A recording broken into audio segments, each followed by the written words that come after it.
आज मी तुम्हाला वॅक्सिंग कसं करायचं ते शिकवणार आहे। वॅक्सिंग कसं करायचं त्या पहिले आपल्याला वॅक्सिंगसाठी काय काय साहित्य लागतं ते बघायचे आणि वॅक्सिंग करताना आपल्याला काय काळजी घ्यावी लागते।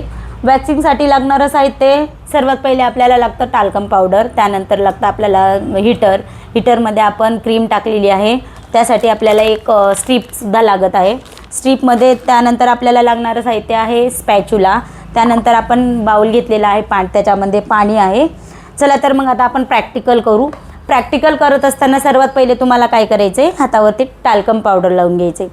टाल्कम पावडर लावण्या अगोदर सुद्धा तुम्हाला हातावरची जी ग्रोथ आहे ती समजून घ्यायची आहे आणि त्यानुसार तुम्हाला वॅक्स अप्लाय करायचा आहे। आपण पावडर लावून घेतलेला आहे। पावडर लावल्यानंतर आपल्याला स्पॅच्युनी वॅक्स अप्लाय करायचा आहे। वॅक्स घेत असताना स्पॅच्युला प्रॉपर तुम्हाला साफ करून घ्यायचा आहे। क्लायंटला आपला चटका बसू नये म्हणून आपल्याला वॅक्सला 2 वेळेस फूक मारून घ्यायची आहे आणि अप्लाय करत असताना प्रॉपर अप्लाय करायचे। समोरचं प्रॅक्टिकल हे मी तुम्हाला दुसऱ्या मिनी ब्लॉगमध्ये सांगणार आहे, त्यासाठी तुम्हाला शिवानी ब्युटी स्टुडिओला सबस्क्राईब करायचं आहे आणि DM करून सांगायचं आहे पुढे तुम्हाला काय बघायचे।